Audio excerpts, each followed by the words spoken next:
Good morning, and welcome to your weekly message from First Congregational Church, Milford. I'm your pastor, Al Hoyt, in my favorite undisclosed location. So today is Thursday, July 11th, 2024.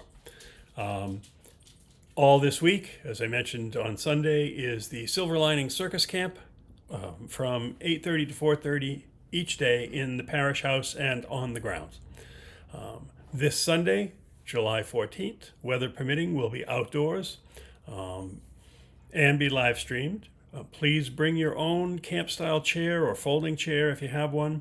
There is no coffee hour.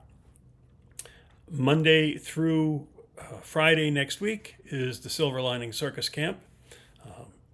Saturday, July 20th, is the men's breakfast at the Masonic Lodge. Saturday all day, the Silver Lining Circus Camp will be packing up and loading out. So, gotta get these pages right here. Forgive me, I just came back from Cape Cod. Vacation Bible School at Milford Unitas Methodist Church. Friday, July 12th from 6 to 8 p.m. and Saturday, July 13th from 9 to 3. All of our young people are welcome to attend. The theme is Camp Firelight. Campers explore timeless Bible stories about how people trusted God in the face of their own fears and went on to do great things in God's name. Please note there's always cold bottled water in the refrigerator at the parish house. If you need a cold beverage during or right after the summer church service, please feel free to help yourself. The coffee hour sign-up sheets for starting in September is up and available in the parish house on the refrigerator. The remaining sign-ups for the fall will be available later this summer. So please volunteer to help out.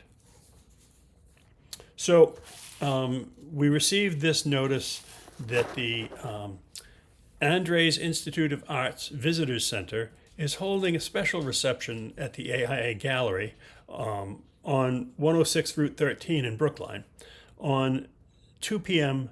the 14th of July. And the exhibit that they'll be showing goes from July 2nd through the 30th of August. It is a reception at the AIA Gallery. Join AIA in honoring the 10th anniversary of Angels of Addictions, a project of over 350 oil portraits beautifully rendered by Anne-Marie Zangfagna.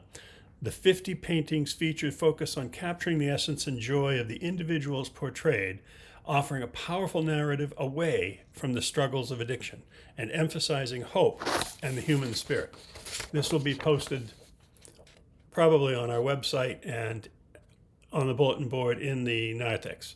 So, and I'll mention it again next Sunday before the program. So remember, a couple of weeks ago I was talking about the storms of Galilee and Jesus calming the storm. Well, one of the still speaking writers wrote a little bit about it that really kind of I wish I'd had then, talking about the Sea of Nazareth and the Sea of Galilee and how it blew up and how it constantly has storms. And the writer, his name is Fiwa Langeni. I believe he's in New York City, but he wrote on Daily Devotional yesterday, Jesus got up and ordered the wind and the waves to be quiet. The wind stopped and everything was calm. That's from Mark chapter 4, verse 39, which I preached on not too long ago. And Fiwa writes, sitting at 680 feet below sea level, the Sea of Galilee is the lowest freshwater lake on Earth. There are hills surrounding the lake, some as tall as 2,000 feet, which creates a climate clash where the cool, dry air from the heights collides with the warm, humid air near the water. When the two meet, the starkly different temperatures and pressures can suddenly create violent storms on a lake that's too shallow to absorb the ensuing winds.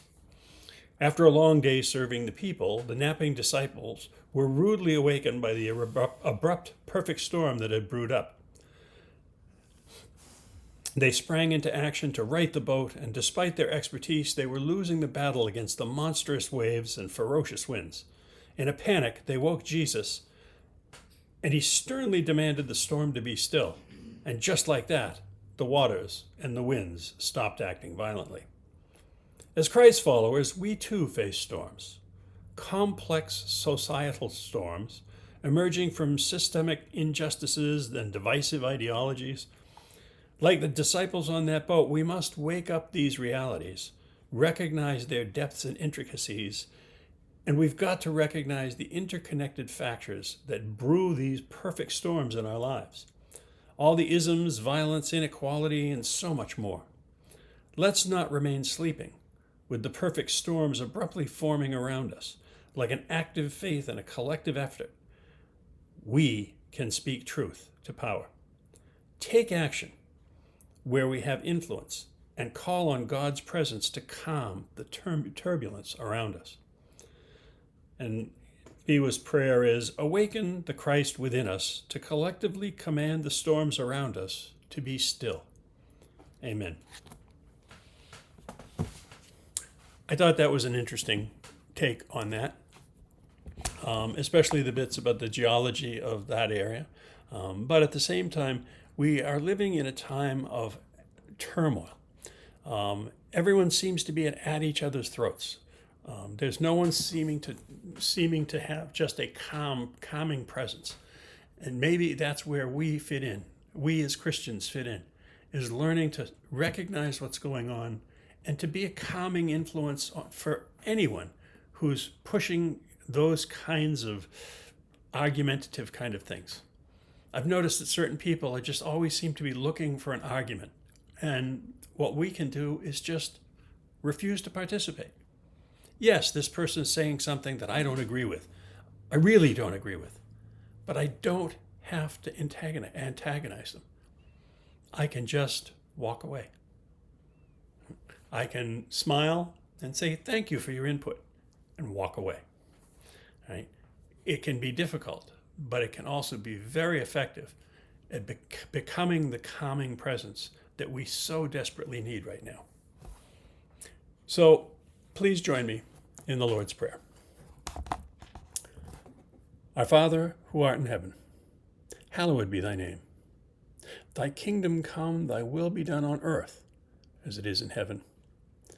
Give us this day our daily bread, and forgive us our trespasses, as we forgive those who trespass against us. And lead us not into temptation, but deliver us from evil. For thine is the kingdom, and the power, and the glory forever. Amen. So I hope you are weathering this heat wave well.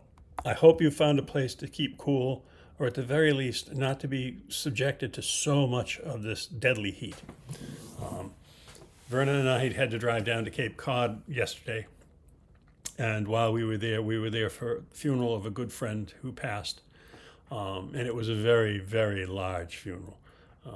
But coming back, we were very grateful for the air conditioning in my truck.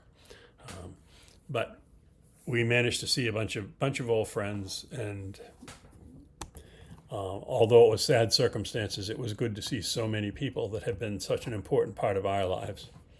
So until we meet again, take good care of yourself. Take good care of each other. And God bless you all.